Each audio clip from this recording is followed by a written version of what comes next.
Welcome to the Brian Buffini Show, where we explore the mindsets, motivation, and methodologies of success. Here's your host, Brian Buffini.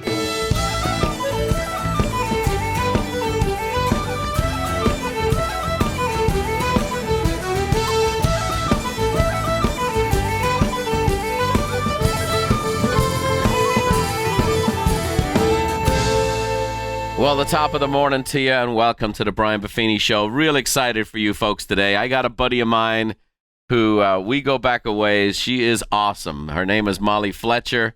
In the cutthroat world of sports agency, she was a trailblazer, and she's the female Jerry Maguire, they call her. She's been doing wonderful work for years. We've had her at a number of our events. She's come and visit us here at Buffini & Company. And we're excited today because Molly's got this brand new book out called The Energy Clock, and I love this deal. The Energy Clock is going to show you how to create true, lasting balance in your life, stand tall in the face of pressure, achieve focus, flow, and freedom, and have unlimited energy for the things that matter most. Bold promises. I'm expecting great things. Top of the morning to you, Molly. How you doing?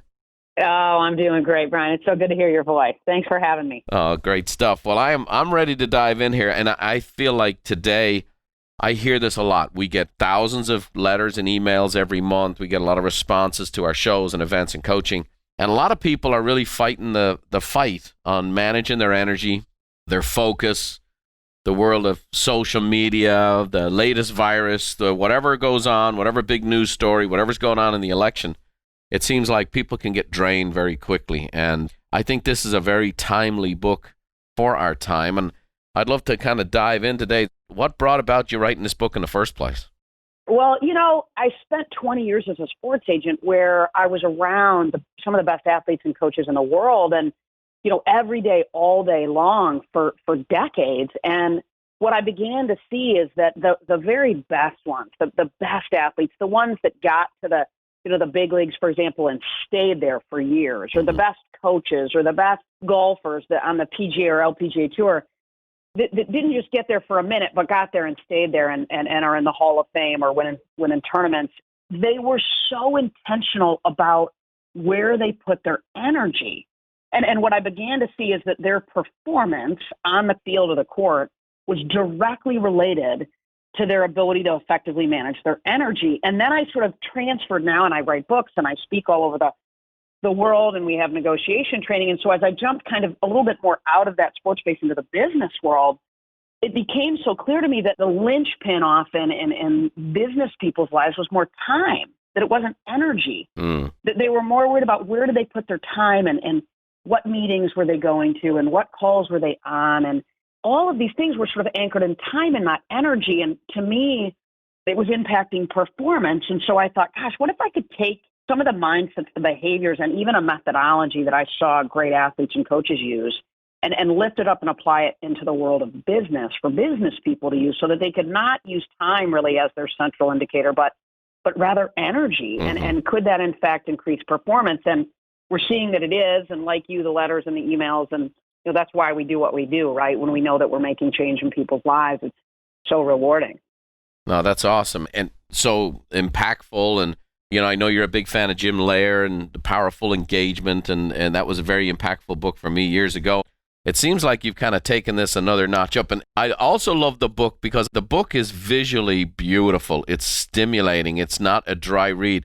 It has pictures in it. It's glossy. It has graphs. There's all kinds of cool stuff. And I feel like the book is almost a great representation of the message in that we have to look at things differently. And I find for myself, I cannot handle the volume of demand if I just manage time. It just doesn't work. It's all about managing energy. And I've done better at that and worse at that at different times in my career. And right now it's timely for me to take a look at because I feel like I make a couple of missteps. It's like the train derails and all the cars start piling up behind me. So you broke up the book into 3 parts, which I love format and sectionalizing of content like this. And I want to kind of go through that sequentially if we can. You start off by auditing your energy. Walk me through an audit. I've been through audits with the IRS. This sounds a little more pleasant. Yeah, this is a little bit more pleasant than that's for sure. I sort of tested this before we put this into print with a ton of friends, leaders, colleagues, coaches, clients. And what we began to see is this is a really powerful process. And so basically what we challenge people to do is to identify what increases your energy, and is meaningful to you, right? So what are those things? So I guess I would ask you that, Brian, like maybe we can just go through it right Sure. now. You're an authentic, raw guy, right? Yep. So what increases your energy in your life? Time with my wife, the kids, grandkids, that's the magic there. And that's the stuff that energizes me for sure. I'm energized when I create content and I present content. Okay. And when I stick to those things, I tend to do well. Okay. And what are the things that are, kind of neutral for you, right? Like they just exist. I mean, they don't really get you jacked up and they don't really drain you either. They're just kind of things that are there. Well, I'm the chairman of a pretty good sized company. So I have to watch the numbers and have a few meetings and, go through the balance sheet stuff. And I'm good at it. It doesn't do much for me, but it doesn't particularly drain me. Yeah, so like the operational kind of stuff. Right. Yep. And then what are the things that are just drainers for you, right? Like that just totally like you see them on your calendar or you find yourself in those moments and you're like, oh my gosh, stop. Well, like I say, we have hundreds of employees here, and sometimes the details start to mount. And things I used to be in charge of and I did with a certain precision, they get handed off. Those details are not handled. So for me now, being in a situation where I have to delegate, and then when they come back with the details, it's like I feel like the guy in The Godfather, right, where he goes, every time I get out, they keep dragging me back in. The person who's bringing their challenges to me, it's one person. They don't know that there's 17 departments. They don't know that if they all come to me with their little details, that's 100 details for the day. You know what I'm saying? Yeah. So that's the big drainer. That's the big drainer for me. So what we lean into is sort of how can we be more intentional about having maximizers in our life? We call them the things that lift us up, right? So the things that you're creating content, right? Or time with your family.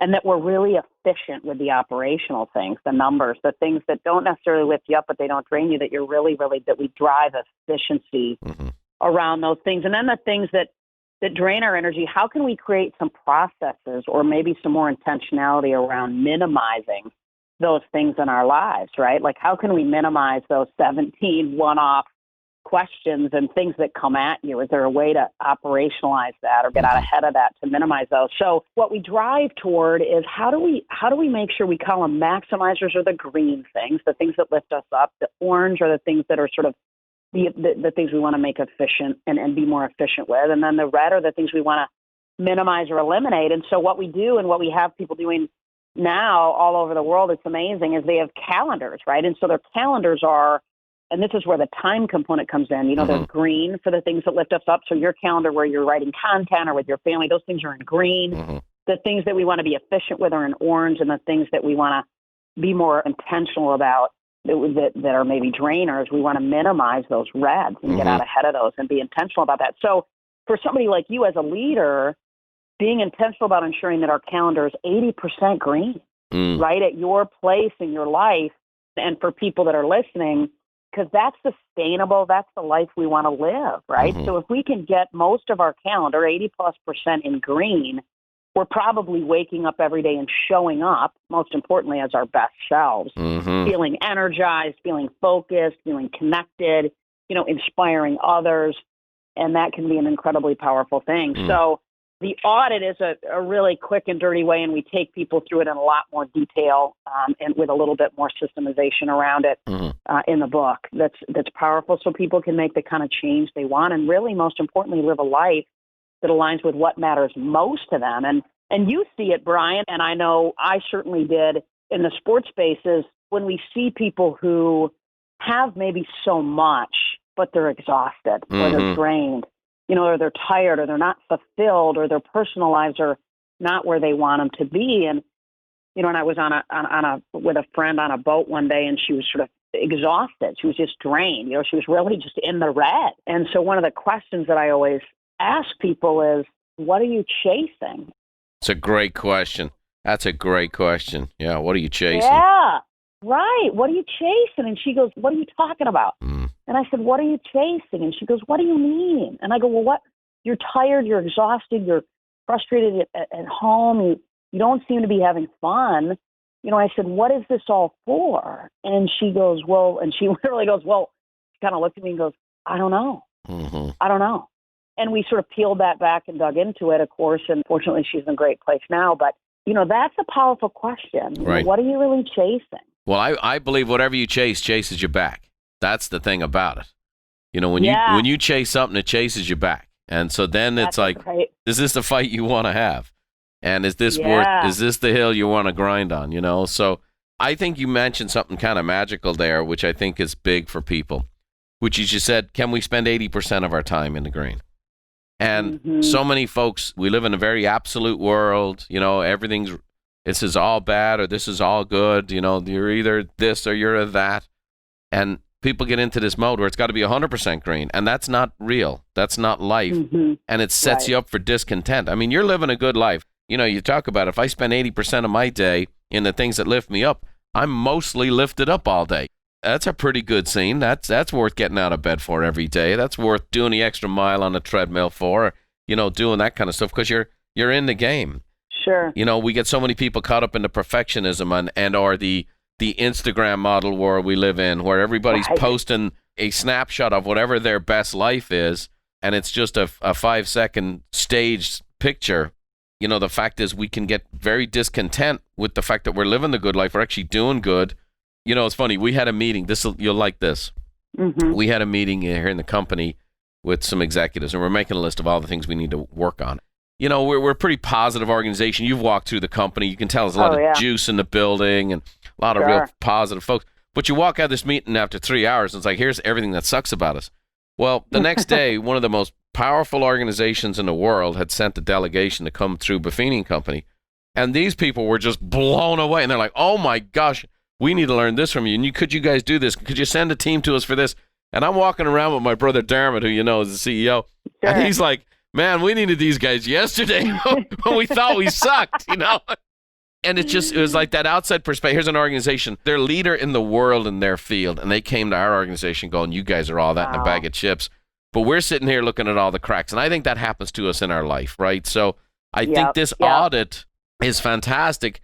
It's like in sports. It's like taking a little time out, asking yourself the question, what increases your energy? What lifts you up? And then this next thing, what are you chasing? I love that question because it really sets up this next piece here, which is the second major part of your book here is seeking the important. Talk to me a little bit about what that means to the whole concept of energy. Well, I think that, what we see so often is people, to your point, whatever you chase chases you back. And so, and part of this came from, spending a lot of time. I believe, we only, and this, Brian, I mean, we live once, of course, and we can't do this thing again. And so making sure that we're really intentional about who we give our energy to and who we don't is key. Because what breaks my heart is when you see people that they wake up and they're not being intentional about their energy. And then the things that matter most to them are sort of maybe falling apart around them. And so I think it sort of goes to that question that we just talked about, which is when you talk about seeking the important, it's what are you really chasing, and getting really clear on what matters most and being really intentional about saying, those are the things I'm going to put my energy toward.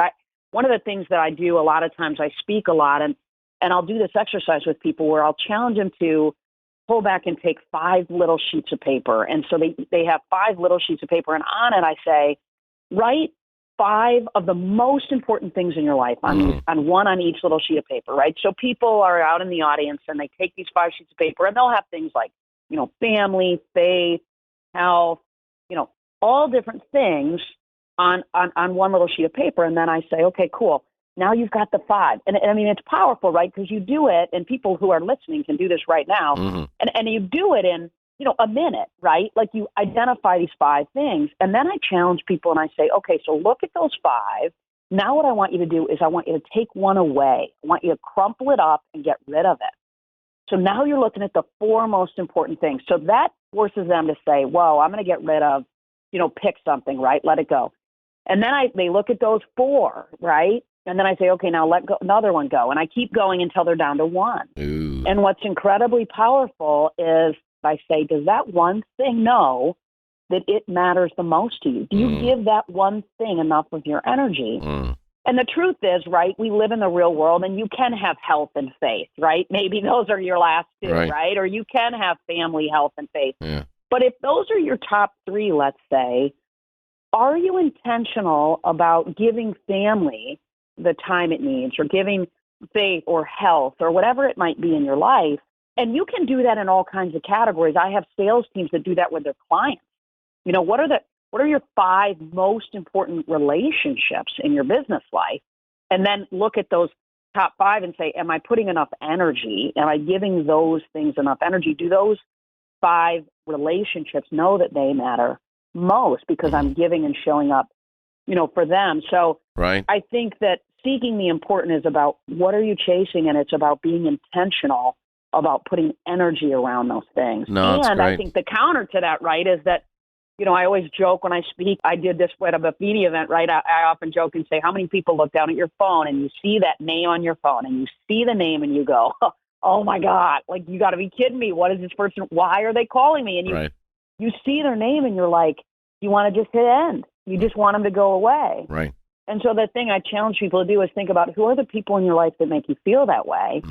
And do they deserve your energy? Right. You know, I had a client once that just wore me out. And every time the phone rang and I saw her name, it was like the blood would rush out of my body. And I just wanted to hit end because it was an impossible situation with what she believed was sort of reality and what was reality, and the amount of time and energy it was going to take was going to compromise my other relationships, my team, et cetera. And so I think it's also important to say, who are the people that when you see them on your calendar, when you look down at your phone, that really suck you dry? And the question I love to ask that Tom Izzo, one of my longtime clients, the men's basketball coach at Michigan State, Tom says to his players, you better be better than your problems, right? Like, you better be better than your problems. In other words, you better be so darn good you're worth putting up with. Right. You know what I mean? Yeah, right.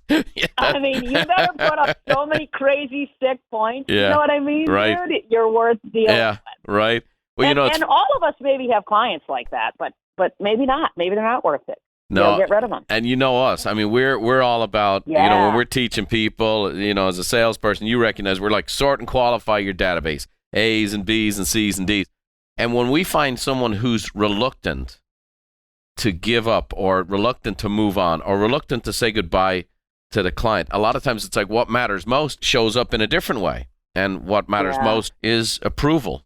And I'm going to get this person's approval. And so they find themselves actually neglecting their very best customers, their very best clients, to go and serve the high maintenance squeaky wheel, because that person brings out insecurity in them. Oh, you can't serve me. You're not good enough. I don't trust you. And so now what we have is we have the 4 great clients being neglected and the one jackass being fawned over. And I say to at the end of it, you know, it's like, I've talked about this, you know, you can double your income as fast as you grow your self-esteem. You need to grow yourself as a person, because you need to find the joy in serving the great ones. You need to find your joy in serving those folks, because they know other great people like them. And that jackass, they know folks just like themselves too.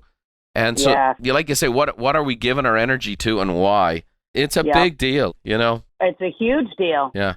Particularly in sales and business development, you know, making sure you're chasing the right business, chasing the right deals, put energy around the right relationships. I mean, I think, and I know you do too, Brian, that relationships are integral to our business success. I mean, it's everything.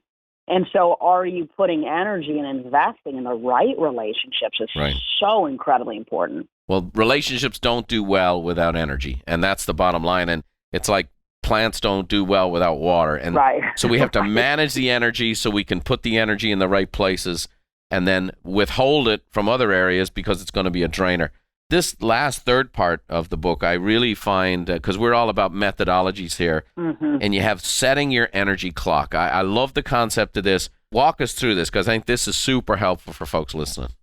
Yeah, for sure. So first is, and we walk people through this in the book, do an energy audit, right? Get really, really clear on the things that lift you up, the things that are neutral, and the things that drain you. And then color code your calendar and make adjustments accordingly, right? Really color code it, make the adjustments that need to be made based on filling it up with obviously more greens. Right. And then we encourage people to choose an accountability partner and share your energy audit with them, right? It can be a spouse, it can be a colleague, it can be a friend, but we can create some accountability for ourselves. It creates a little bit of vulnerability for you, certainly, but it's a powerful way to ensure that somebody is supporting you on this shift, of course, that you're trying to make, and then hold monthly check-ins with your accountability partner. And that's where we sort of encourage people to look in their rearview mirror with your accountability partner. Look back at your calendar. Mm-hmm. How did you do?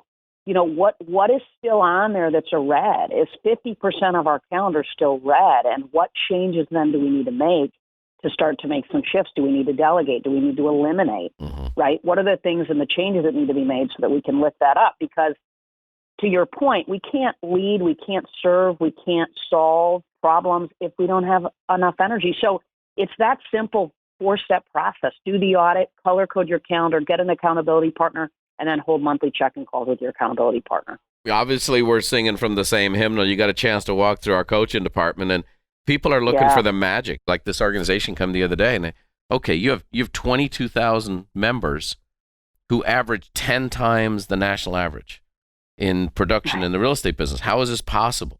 And the National Association of Realtors came by, and they've got 1.4 million members. And they're like, how is it you have this group of 22,000 people, which is a significant number, and they do 10 times? And it's like, they don't spend 10 times the amount of time as they're committed. We don't, our clients don't get 240 hours a day. They're just not, they're not granted that. Our clients don't get 70 days in a week. So why are they getting 10 times? And it gets back to this. Obviously, we have a systematic approach to spend the best amount of time with the best customers, but you got to bring yourself to that, and you got to bring your energy to that. And that's why this content is so powerful. Education without implementation is just entertainment. It's just a show. So it's so doggone powerful. Let me ask you this. As you've watched some of the great athletes and the great coaches and so on and so forth, and you think about their energy, what strikes you the most? Like over and over again, you're 20 years at this, being around the highest achievers in sport especially, and you see them manage their energy. What is it that just constantly comes to your mind that you remind yourself of?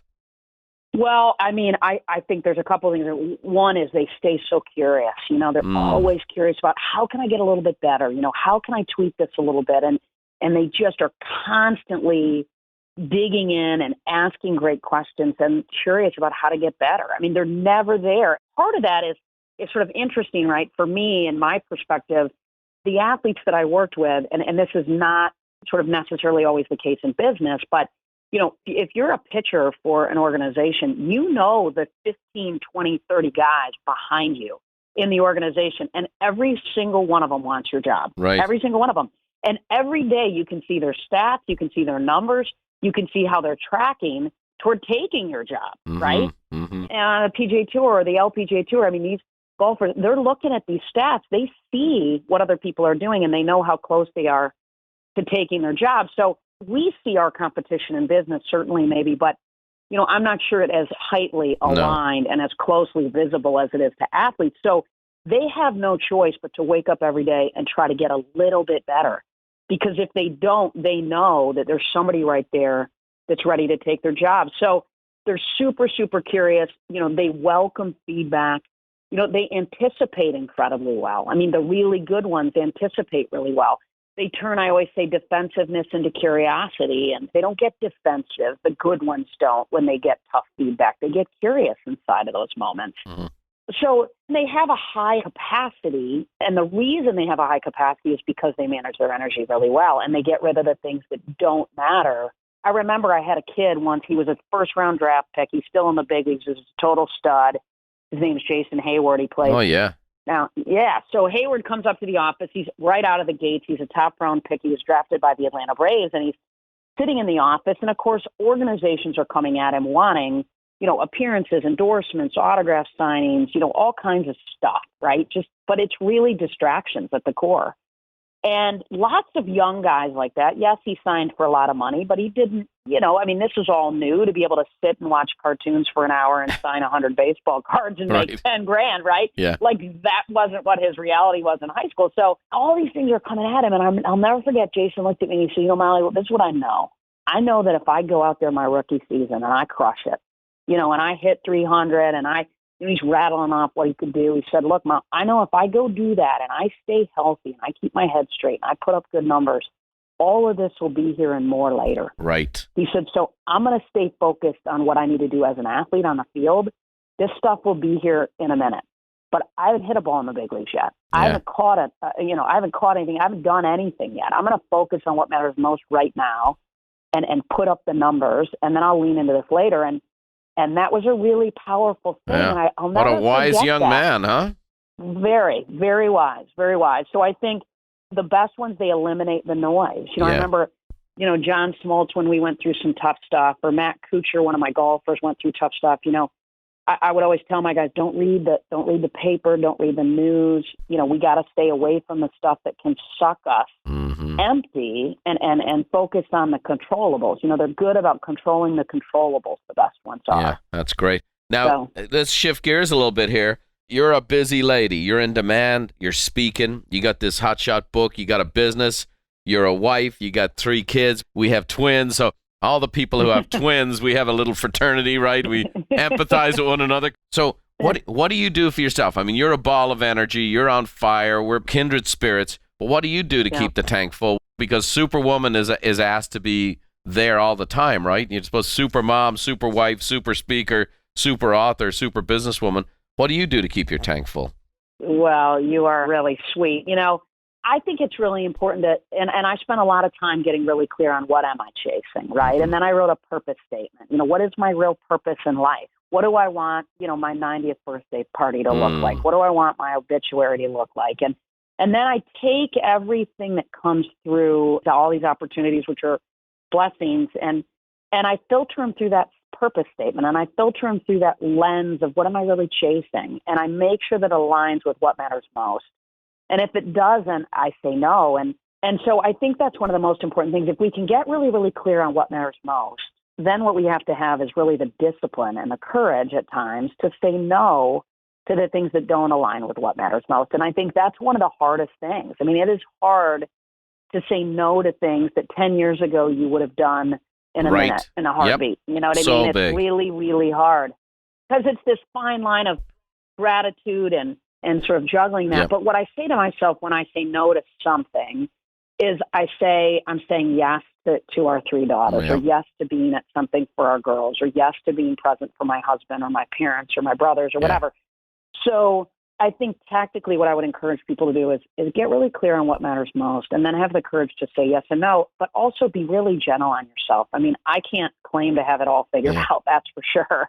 And I make mistakes, and I do find myself at times where I'm exhausted or I'm drained. And what I try to do in those moments is catch them.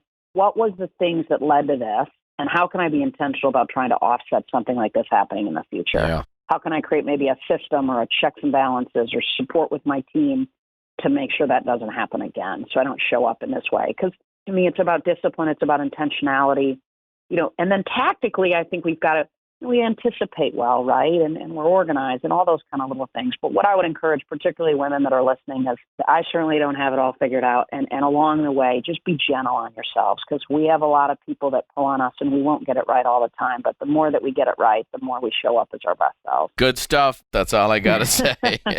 I love this book. I love the format. It's been a while since I've seen actually something innovative in the book world. And this is an innovative book. And it looks cool. I'm kind of glad I own it. It's fun to read, but it's kind of nice to own. So it's called The Energy Clock, 3 Simple Steps to Create a Life Full of Energy and Live Your Best Every Day. It's awesome. Congrats. I know it's already just doing great.